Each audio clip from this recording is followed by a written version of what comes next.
Сен құстардың әні кедергі екенін білдің бе? Бұл бейнебаянда біз дыбыстық толқындардың таралуын және әрекетін байқай аламыз. Робинс құбыры дыбыстық толқындарды қалай көрсетеді және адамның құлағы қалай жұмыс істейді. Егер бойлық дыбыстық толқындардың құрылымын қайталаған келсе, осы видеоны қара.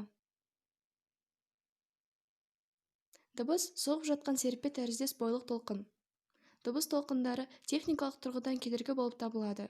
Себебі олар келесі бөлшекке кедергі келтіру арқылы қозғалады. Дыбыс толқындары қозғалу үшін нені қажет етеді? Дыбыс үшін орта қажет. Өйткені оның кедергі келтіретін бөлшектер керек.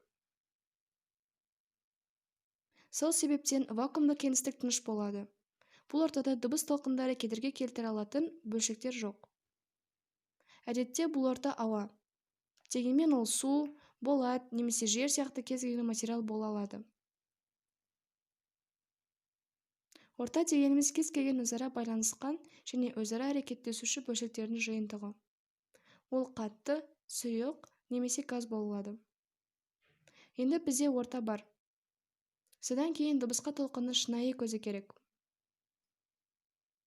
Көз кез келген ортаның бірінші бөлшегіне кедергі жасайтын дірілдеп жатқан зат. Кедергі ретінде дірілдеп жатқан дауыс сымдары, дірілдеп жатқан диафрагма динамикасы, немесе дірілдеп жатқан құрылғының металлы болуы мүмкін. Бізде саяхаттауға болатын көз бен орта бар. Дыбыс толқындары бір орыннан екінші орынға бөлшектің өзара қозғалысы арқылы қозғалады. Бір бөлшек орын ауыстырса, ол ең жақын көршісінің орнын ауыстыру үшін оны итереді немесе тартады.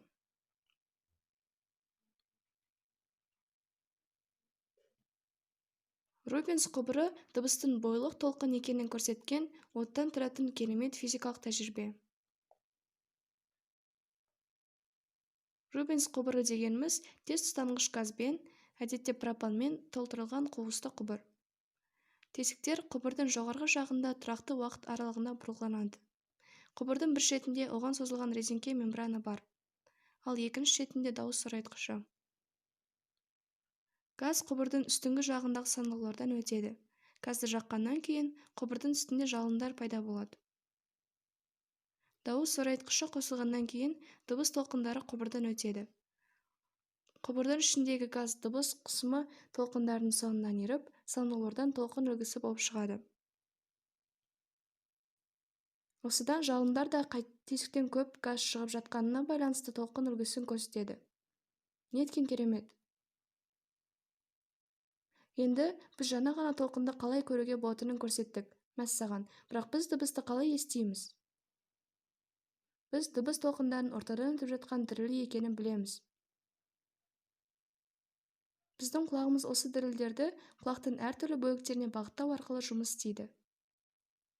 Діріл ішкі құлақтағы ұлудың сұйықтығына жетпейінше арнадан мембранаға, кішкентай сүйектерге дейін ұлу дірілдеген дыбыс толқындарын электрикалық импульстарға айналдырады. Содан кейін бұл импульстар миға жетілдіреді. Құлақтың қалай жұмыс істейтіні жайлы көбірек білу үшін осы бейнероликті көр.